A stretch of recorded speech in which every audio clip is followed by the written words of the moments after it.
बिस्मिल्लाहिर्रहमानिर्रहीम अस्सलाम वालेकुम दोस्तों। उम्मीद करता हूँ आप बिल्कुल ठीक ठाक होंगे। दोस्तों आज है 19 अक्टूबर सन 2023 और दिन है जुमेरात का। आज की वीडियो में मैं आपके साथ 7 से 8 जो मिक्स न्यूज़ हैं वो शेयर कर रहा हूँ। कुछ जो न्यूज़ हैं वो अहम हैं, कुछ इंतहाई अहम हैं और कुछ आपके लिए जो हैं वो बहुत ही ज़रूरी है जानना। तो इस वीडियो को एंड तक लाजमी देखिएगा अगर आपने ये वीडियो स्टार्ट कर ली है तो। अगर आप हमारे किसी भी सोशल मीडिया अकाउंट से हमारी ये वीडियो देख रहे हैं उसे लाइक, फॉलोस और सब्सक्राइब्स जो है वो ज़रूर कर लीजिएगा ताकि आपके पास हमारी जो वीडियो का नोटिफिकेशन है न्यू वीडियो को वो आप तक पहुंच सके। तो सबसे पहले जो न्यूज़ है आप तो जानते हैं इस वक्त world cup 2023 cricket world cup जो 2023 स्टार्ट है, शुरू है, चल रहे हैं उसके मैचेस। तो आज जो है वो इंडिया ने अपना चौथा मैच जीता है और चौथा मैच जीता है बांग्लादेश के ख़िलाफ़। और इसके साथ ही नंबर 2 पर जो न्यूज़ है वो है समंदर के अंदर जो अरेबियन सी है इसके अंदर एक छोटा सा लो प्रेशर का जो एक हवा का गोला है वो मौजूद है। और अगर बात करें ओमान के सिविल एविएशन अथॉरिटी की तरफ से जो एक नोटिफिकेशन जारी किया गया है उस नोटिफिकेशन के मुताबिक जो है वो सद्दा वलायत सद्दा से 1400 किलोमीटर की दूरी पर मौजूद है और मे भी हो सकता है कि आने वाले 24 घंटों के अंदर उसमें थोड़ा बहुत जो है वो बदलाव हो जाए। बाकी अगर आप समंदर के हवाले से या फिर मौसम के हवाले से या किसी भी तरह की मौसम के अपडेट देखना चाहते हैं तो आप जो ओमान का सिविल एविएशन है जो महकमा मौसमियात है आप उसके ऑफिशियल ट्विटर अकाउंट पर भी जाकर देख सकते हैं। और जो भी न्यूज़ आप जानना चाहते हैं, सुनना चाहते हैं वो ऑफिशियल ही सुनिए और दूसरी किसी भी जो अनऑफिशियल सोर्स है उसकी किसी भी न्यूज़ पर जो है वो यकीन ना कीजिएगा। इसके साथ ही नंबर 3 पर जो न्यूज़ है वो है महकमे मौसमियात की तरफ से यानी ओमान सिविल एविएशन अथॉरिटी की तरफ से आज एक नोटिफिकेशन जारी किया गया था कि उसने नोटिस किया है कि सोशल मीडिया के ऊपर कुछ जो हैं वो गलत अफवाहें फैलाई जा रही हैं इसी समुद्री तूफ़ान के हवाले से। तो उनकी तरफ से जो नोटिफिकेशन जारी किया गया है और उस नोटिफिकेशन के मुताबिक कहा गया है कि हर किसी को यानी किसी को इजाज़त नहीं है कि वो बिना इजाज़त लिए जो है अगर उसके पास हक़ हासिल है तो तब वो शेयर कर सकता है, अगर उसके पास हक़ हासिल नहीं है तो वो जब तक उनकी तरफ से कोई न्यूज़ सामने ना आए तो बिना तस्दीक के कोई भी जो झूठी खबर, झूठी अफवाह जो फैलाएगा तो उसे जुर्माना होगा, जेल होगी।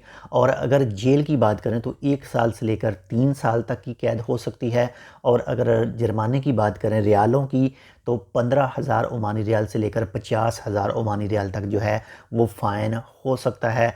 इसलिए एहतियात कीजिए और फ्रेश अपडेट जो भी मौसम के हवाले से हो, वो चाहे समुद्री तूफ़ान के हवाले से हो, वो चाहे मौसम के किसी भी ज़लज़ला वगैरह या फिर किसी भी तरह की हो तो आप उनके ऑफिशियल सोर्स से हासिल कर सकते हैं।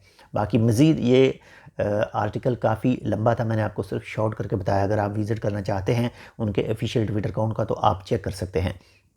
इसके साथ ही नंबर 4 पर जो न्यूज़ है वो है जीसीसी स्टेट की तरफ से कहा गया है ग्लोबल यानी आलमी रहनुमाओं के साथ आलमी रहनुमाओं को कहा गया है कि जल्द से जल्द जो है वो फ़लस्तीन के हवाले से जो है कोई ना कोई उसका नतीजा निकालें और आपस में उनकी रजामंदी करवाएं ताकि इंसानी जानें जो है वो महफूज रह सकें।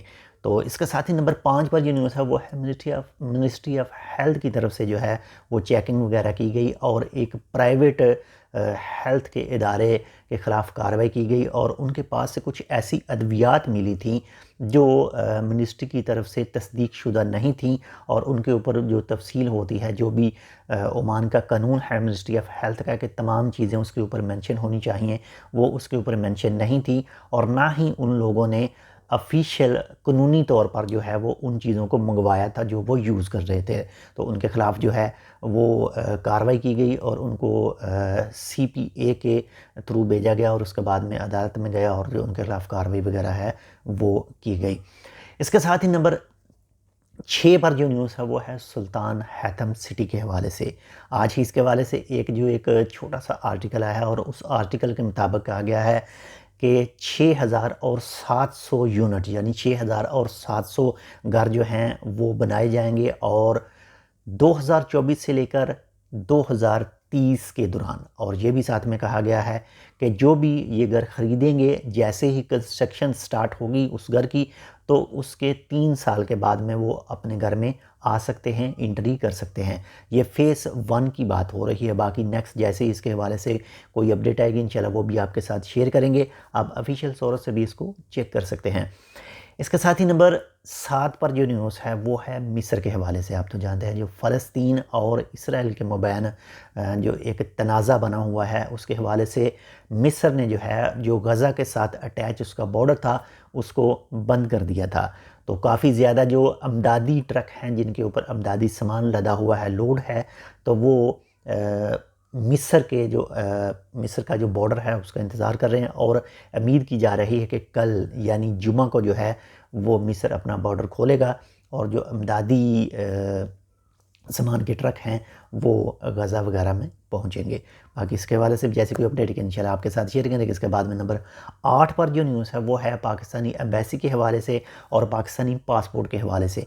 वैसे ये कल में भी कल आया था, ये परसों आया था एक नोटिफिकेशन, और जिसमें कहा गया था कि जो भी नॉर्मल पासपोर्ट अपना रीन्यू करवाते हैं, बनवाते हैं, तो उनकी जो टाइम होगा, उनका जो दिन होंगे उनको मिलने के लिए पासपोर्ट, तो उन नॉर्मल जो 80 से 90 दिन के अंदर आपको पासपोर्ट मिलेगा।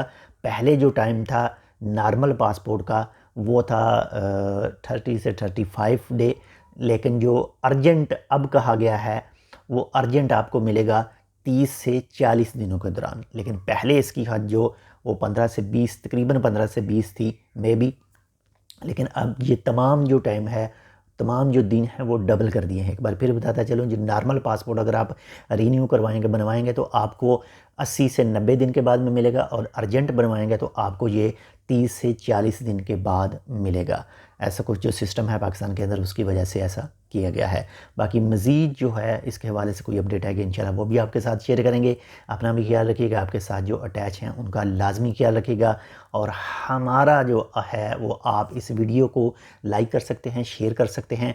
और एक छोटी सी और आपके साथ एक न्यूज़ शेयर करता चलूँ कि अगर आपने अभी तक हमें व्हाट्सएप चैनल पर जो है वो फॉलो नहीं किया, तो आप हमें व्हाट्सएप चैनल पर भी जो है वो फॉलो कर सकते हैं। मिलते हैं इंशाल्लाह आपसे दूसरी अपडेट के साथ। तब तक के लिए अल्लाह हाफ़िज़।